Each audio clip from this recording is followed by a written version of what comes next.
I knew something was off the moment I saw the place. It turned out to be worse than I could have possibly imagined. I first laid eyes on the house after my parents had closed the deal. We'd been driving through a fancy neighborhood that our rusty Honda CR-V felt out of place in. After a final turn, the house appeared at the end of a lane, far enough away from the other homes to feel somehow separate from the rest of the community. It was tall and old, yet well kept, earning a vintage boldness that I appreciated. Nestled into an evergreen wood, it seemed like the last bit of civilization before a wilderness that stretched ever on. "That is our new house?" I gasped, leaning forward to poke my head between the front seats. Taken by the majesty of it, I paid little mind to the locals who stared at us as we passed. My dad chuckled heartily. "It is, Ari." "How?" I was only 17, but old enough to know that we couldn't have afforded such a place. "It was a steal," my mom chirped, glancing at my father. "We got so lucky. It's been, how long, dear, that we've been house hunting?" 2 years, my dad sighed.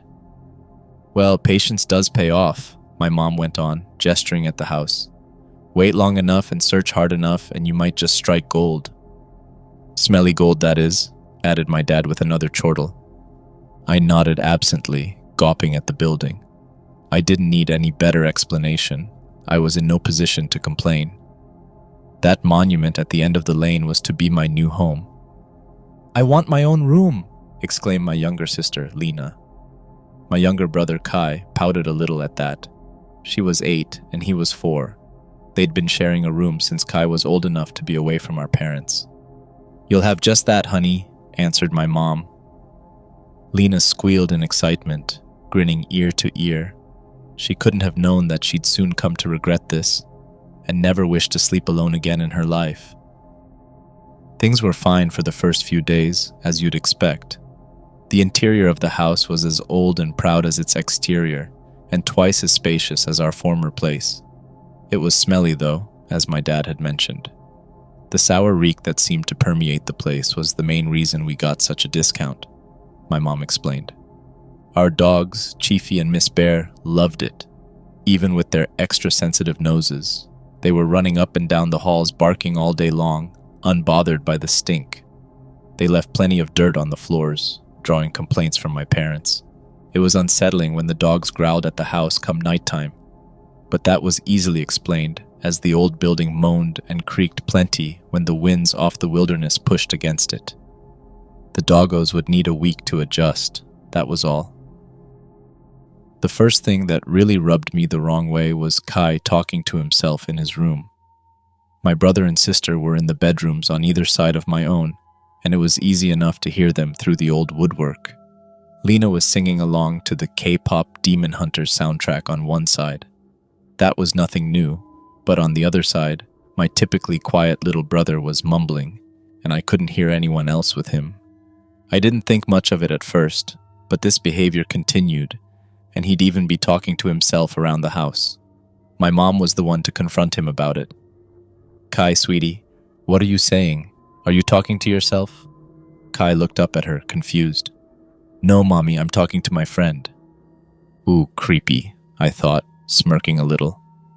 My mother shot a strange glance at my dad, one that meant more than I could have known, then turned back to Kai. "Who's your friend, Kai?" He shrugged, eyes fixed on the toy blocks he was stacking on the carpet. "I don't know."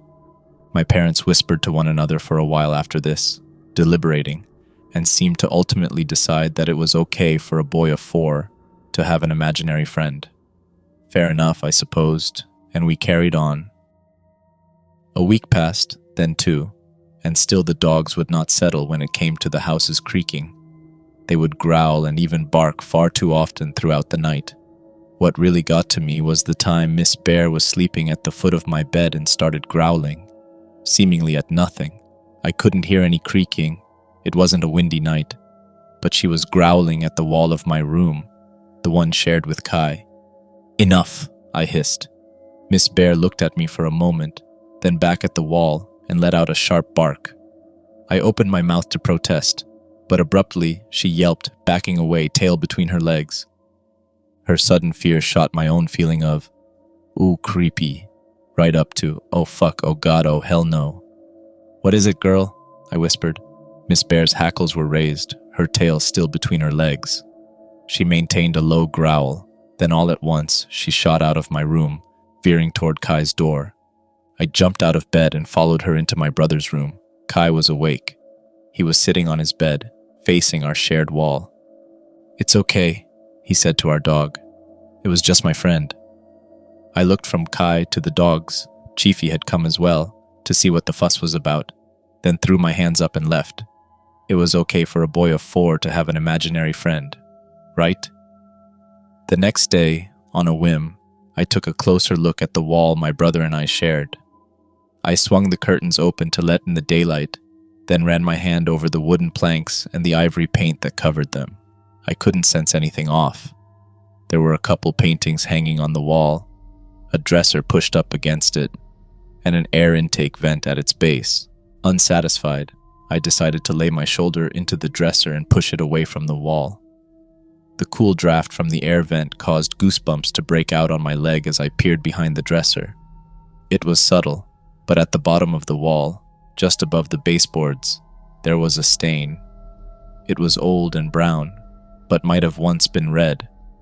The stain ran down the wall in rivulets, as if a thick liquid had splattered there and dribbled down. Scrunching my nose in disgust, I took a quick sniff. The same sourness that the house was notorious for filled my nostrils, but nothing else. I'm not sure what I was expecting, really. Like I said, the stain was old, was probably nothing. With an aggravated huff, I shoved the dresser back in place and got on with my day. Later that day, I was in the living room with Lena, who was unusually quiet. My mom was complaining to my dad that we were out of groceries again, and that she was going to run to the store. She asked Lena if she wanted to join her, and to both me and my mom's surprise, Lena said no. Once my mom had gone, I asked my little sister what was up. "You always go with Mom. Is everything okay?" She shrugged, but didn't answer. "Hey, Lena," I pressed. "What's up? You can talk to me." She slowly looked at me and said, "This house is scary." Frowning, I asked her to elaborate. For a time, she considered how to explain. Finally, she said, "It feels like we aren't the only ones living here." I explained to her that this wasn't true, and that we just weren't used to living in such a large and old home. She didn't seem all that convinced, and why should she have? The place was damned creepy. The incessant creaking and moaning, the stink, the dogs always growling, Kai's awful imaginary friend, strange stains on the walls. Hell, even the way the neighbors always stared at us was weird. That night, I awoke to one of our dogs sniffing my feet. This obnoxious new habit woke me up as often as the growling. I assumed it was to do with the smell of the place. It probably clung to my feet as I walked around during the day, and dogs are infamous for sniffing, licking, and even eating anything that smells funky. I pushed the dog back with my heel and grumbled, "Stop, go." The dog, which I assume was Chiefy by the heavy footfalls, obeyed and left. I was halfway sunken back into sleep when Lena's shrill shriek sent my heart into my throat. I scrambled out of bed, terrified that my sister had badly hurt herself somehow. This wasn't a little scream. It was the type of scream that told you something was really wrong. I was the first to enter her room, though I could hear my parents bumping around down the hall. "Lena!" I cried. "Are you okay?" She was sitting up on her bed, back against the wall, blanket scrunched up to her eyes. And how bright those wide, petrified eyes were, even in the dark. Lena whimpered something unintelligible. I stepped closer, noticing that she wasn't really looking at me, but beyond me, at the corner of her room. She whispered, Someone, behind you." I could hear my parents stumbling out from their room. They weren't here yet. I was petrified, nearly unable to move. Lena kept staring past me, her tears glistening in the gloom. Slowly I turned around. In the darkness that dominated that corner of the room, I thought I saw the figure of, I'm not sure what. To this day, I'm not sure if I really saw anything or if I just imagined it, but I think it was a woman, or a girl, naked and blood-stained, faceless but for the shine of two piercing irises. I screamed. Lena joined me. My father snapped the light on as he stepped into Lena's room. The darkness was gone, and with it the figure. "What the hell happened?" he bellowed. In tandem, Lena and I pointed at the corner. My sister mumbled, There was someone in the corner," I finished for her, my arm trembling. As unsure as I am in hindsight of what I saw, in that moment I was not. I was mortified. As someone who had never believed in the supernatural, I found myself feeling differently all at once. My father frowned at the corner, which was unoccupied. It was entirely normal, except I noticed it then, old stains, similar to those behind my dresser, low on the wall. By then, my mom had joined us, and the look she shared with my dad sent ice down my spine. Somehow, the expression on her face scared me more than even the thing I had maybe seen in the shadows. "There's nothing," my dad announced after a moment. "Tyson, dear," my mom said. My dad held up a hand, as if to say, "Don't." He turned back to my sister and I. "Girls, it's normal to get spooked in a new house like this. Happens to your mother and me too. But don't let it get to you, you hear? It's just an old house. It'll take some getting used to." He gestured at the dogs who had hurried in at some point amid the confusion. "Even these two get spooked here and there. It's normal." We spoke a little longer until Lena and I had calmed down a little, then decided to go back to bed. Lena asked if she could sleep in my room. I said yes, more for myself than for her. She joined me on my bed and quickly drifted off, assured by her big sister's presence. I lay there for a while, wondering how it was that Kai hadn't woken from the earlier screaming. Then, just as I fell asleep, I thought I heard my brother in the other room, speaking to his imaginary friend. The next day we all carried on as though nothing had happened the prior night, though there was a tension in the way we moved through the house and spoke to each other. Lena was the worst of us in this regard. She spoke very little and, more concerningly, did not play or sing along to her K-pop soundtrack a single time. I was in the midst of mopping the floor. The dogs had gotten it dirt-stained again, when the false normalcy of the day broke. Kai approached my mother in the kitchen as she was chopping vegetables. My dad had just returned from the store with 2 bags of groceries and was orbiting my mom as he unloaded them. Kai softly said, "Mom." "Yes, hun? What is it?"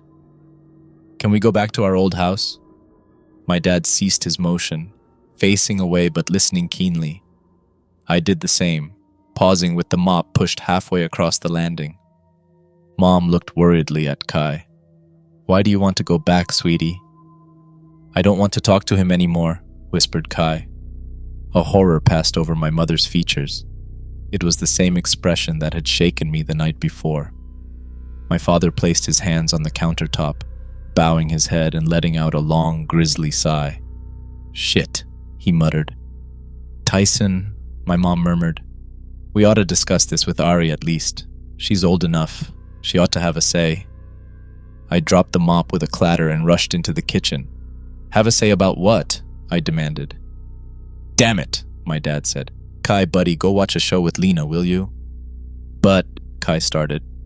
"I'll answer your question soon, bud. I promise. For now, go join Lena." Somberly, my little brother obeyed. A moment later, the raucous sound of SpongeBob SquarePants carried down the hall. I looked at my parents and crossed my arms. "Ari, love," my dad started. "We weren't totally honest with you when we first moved in." I frowned, waiting. My mom said, "The smell isn't the only reason why we were able to afford this house." She spoke as if the words hurt to say. "What other reason?" I asked impatiently. Dad sighed again. Something happened to the family who used to live here, something awful. That image of the blood-stained girl in the corner flashed through my mind. I hugged myself, feeling the sting of tears at the back of my eyes. "I'll be blunt," my father continued, "'cause there's no better way of saying this. The family who last lived here, they died. They were killed, right here in this house." I lifted a hand to my mouth. The tears were here now, their warmth running down my cheeks. "Tyson, tell her the whole thing," Mom insisted. Damn it, fine. My dad looked me square in the eyes. The father of that family, he was the one who killed him, after which he killed himself. I sank into one of the dining chairs, shaking. I thought of the brown stains on the walls, how they looked like they had once been crimson. And you bought this house anyway? I cried. It was a once-in-a-lifetime opportunity, dear, my mother said. Then she added, though perhaps it was a mistake. No, rebuked my father. There's nothing wrong with this house. It's a little creepy, a little creaky, but that's it. Living here's still a once-in-a-lifetime opportunity. And that was the end of it, for the moment at least. My dad refused to entertain the notion that our wonderful new home was haunted, and honestly, I wasn't quite there yet myself. Again, I'd never believed in that sort of thing, and the girl I thought I saw, I could have imagined it. My sister had told me there was someone there. When you look into the dark, often you'll see just what you're expecting, or worse, what you're fearing. That doesn't make it real. So we carried on. Kai was told to ignore his imaginary friend. Lena needed a few days, but eventually she got back to her K-pop demon hunters obsession. The dogs even settled down somewhat. Nothing else would happen for a while that suggested our house was haunted, and I tried my damnedest not to dwell on the fact that a family had been butchered within my home's walls. At least I finally understood why the neighbors gawked at us so much. What sort of family would want to live there? They were surely thinking. The peace we maintained for a while was broken by my brother's crying one day. Despite Kai's age, he was not one to cry easily, so when I heard him weeping, I set my textbook and notes aside and went to check on him. I knocked gently and opened his door. He was sitting on the floor in the middle of his room with his legs crossed, crying into his palms. "Heya, Kai," I said, approaching him and kneeling. "What's wrong? Did something happen?" Kai's lower lip quivered as he spoke. "He came back." My stomach sank. "Who came back?" "My friend," he started, but hesitated. "The scary man." "I thought he was your friend," I asked, as confused as I was frightened. No, Kai whimpered. "He's bad." I looked warily around the room. Swallowing, I asked my brother, "Where did you see this man?" Hand shaking, Kai pointed at our shared wall. I shivered as I looked at it. It was much like my side. There was a small desk pushed up against a surface of wooden planks painted ivory white. A couple paintings hung on it, and an air vent was built into its base. There was no brown staining that I could see here, though, mercifully. I sighed as I hugged my little brother. "It'll be okay," I fumbled.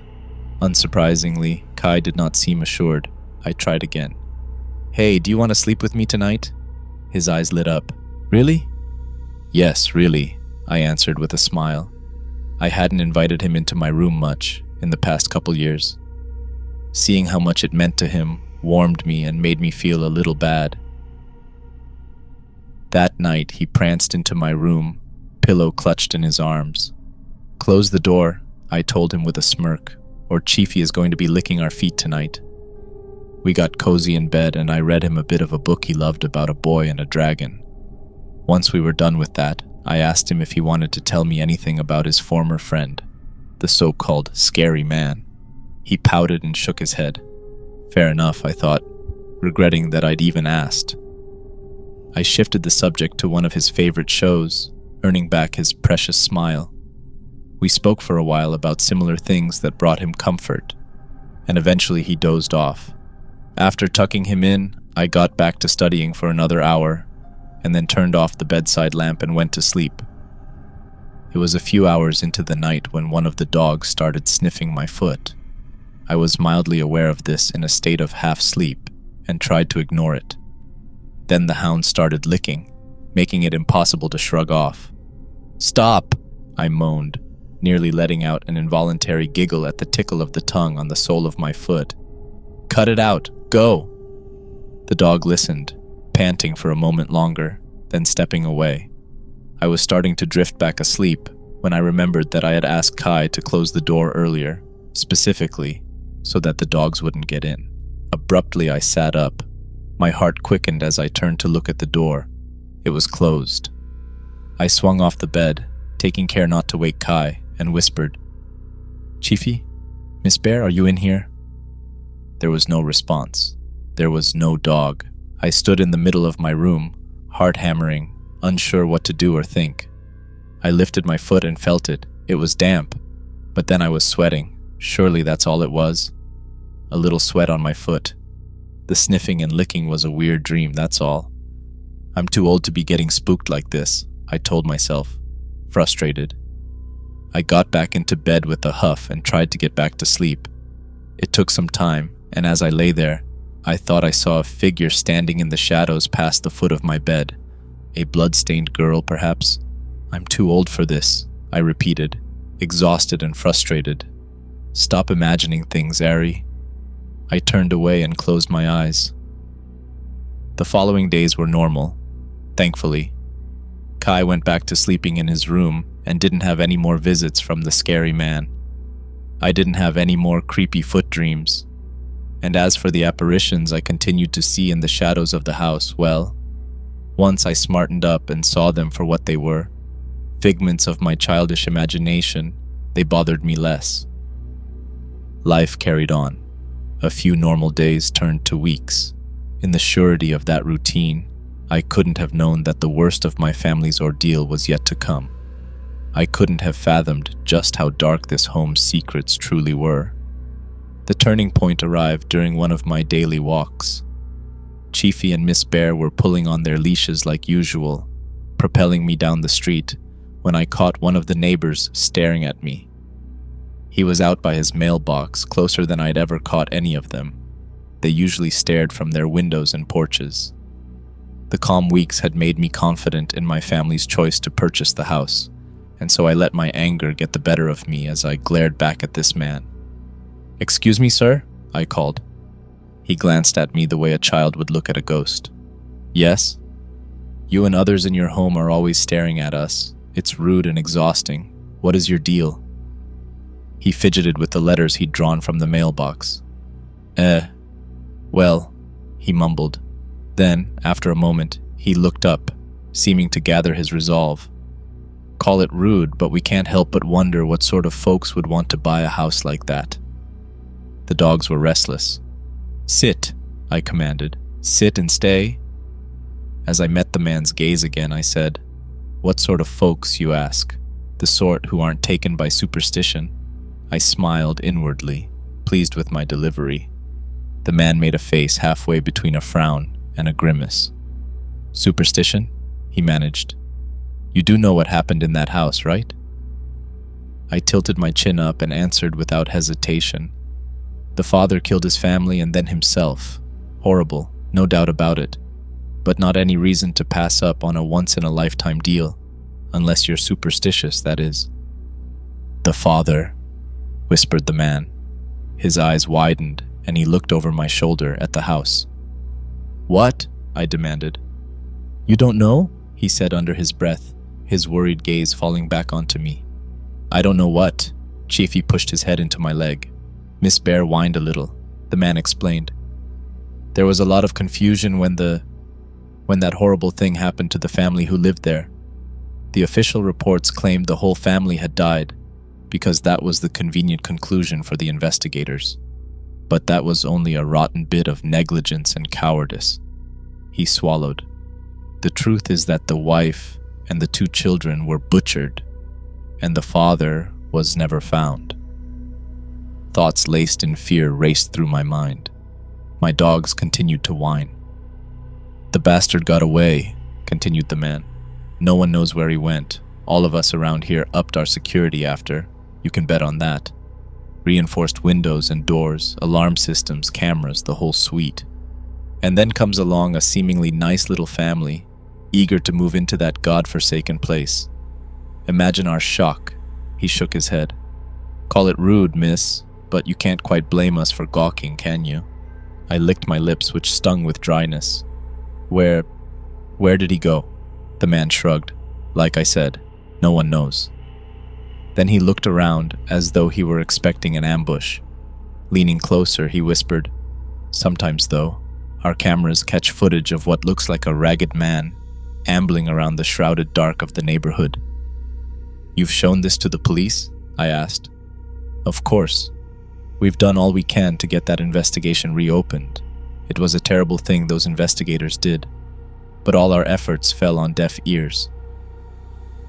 I glanced over my shoulder at the house. My parents had gone out for groceries again. Kai and Lena were home alone. "I have to go," I cried, and started running back home. Was the man lying? Were my parents the ones lying? I tried to make sense of it as I ran back, and slowly, in the depths of my intuition, a suspicion began to form. I burst through the front door, calling out for my siblings. They appeared a moment later, confused and a little scared. "Stay with me," I told them. "Stay close." I led them up to Kai's room and asked him to show me where the scary man had been. As he lifted his arm to point, nausea swept over me. He wasn't pointing at the wall. He was pointing at the vent. I should have called the police right then and taken my siblings over to the neighbor's place, but a delirious need to know took hold of me without me having much say in it. I lurched toward the vent and grabbed it by the sides. I pushed and pulled. It didn't budge. I pushed harder. Suddenly, a groan passed through the wall, and the vent gave way. No, not only the vent. A square section of the wall went inward, about 3 feet wide and tall, with the vent at its base. Cobwebs and dust puffed out. What I'd thought was a solid wall separating my room and my brother's turned out to be a gap wide enough for someone to squeeze through. A sour reek wafted from the place. "Stay here," I told my siblings. And in my delirium, I crawled through the opening. Lena and Kai protested, but I waved them off. I shimmied along the space until I was behind the vent leading into my own room. I pushed hard, and, as I expected, the wall gave way. Another crudely cut square opened to my room. Peering out from there, the first thing I saw was the foot of my bed, and I imagined my feet poking out from the edge as I slept. A sighing sound carried from the far end of the crawl space. I froze in place, listening. The sighing was mixed with a sort of humming. Feeling as though my heart would burst from my chest, I slowly twisted my head. It was awfully dark at the far end of the gap. I squinted into the shadows until I could make out a solid vertical line in the dark. The end of the wall, a corner where the crawl space turned and continued out of view. The sound became more excited. I leaned forward, just a bit, narrowing my eyes, trying to make sense of what I saw. Half a face, peeking out from the corner, one bloodshot eye, pallid, withered skin, a twisting, unnatural grin of rotten teeth, a scraggly, bony hand clutching the wall. The creature that might have been a man started to laugh again. I screeched as I threw myself back into Kai's room. It was such a scream that my throat would hurt for days to come. I grabbed my siblings' hands and ran downstairs, the ugly walls and furnishings of the house passing by me in a blur. That horrible laughing chased us all the way, and I swear I heard scurrying footsteps in our wake. We burst outside and ran straight to the neighbors. No creature followed us there that I could see. With the neighbor's phone, I called the police, and then my parents. Within 20 minutes, our lane was crammed with emergency vehicles, dozens of lights flashing in the late afternoon dim. "We didn't know, Ari, I swear," insisted my father. "The realtor told us they all died." My family and I were standing huddled by our car, waiting anxiously as the authorities searched our house. "Well, they didn't," I snapped back. "I saw him." My mother covered her face with her hands. My father shook his head, cursing to himself. Sometime later, one of the policemen approached us, wearing a grim expression. "Whoever your daughter saw," he said to my parents, "is gone. The house is empty." That said, "Your daughter definitely did see someone," my mom wailed. My dad just stared. "Follow me," the policeman said. "You'll want to see this." Mom stayed with the kids while my dad and I went back into the house. The cop led us into an opening on the main floor, much like the ones I'd discovered upstairs. The passages on the ground floor were wider, danker. Moist dirt, at least I hope it was dirt. squelched underfoot, and I finally understood why our floors were always so muddy. The spaces between the walls eventually led to a cave of sorts, dug out of the earth below the house. There were used-up cans of soup, beans, and soda, and rotting bits of meat and fruit laying all about the place. With that, I finally understood why our groceries were so quick to run out, and the sour reek. It reached its pinnacle here in this atrocity of a den hidden beneath my house. The father who had slain his family had not died. He had lived on, here in this cave, leeching off of and tormenting my family. I thought about everything my family and I had experienced leading up to that moment and shuddered, nearly vomiting right there.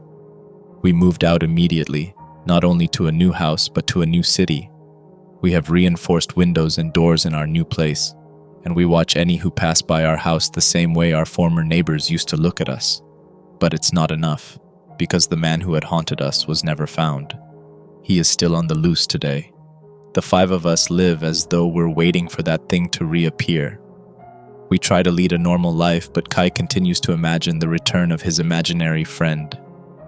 My mother checks our pantry and fridge daily, often freaking out, thinking we're running out of food faster than we should.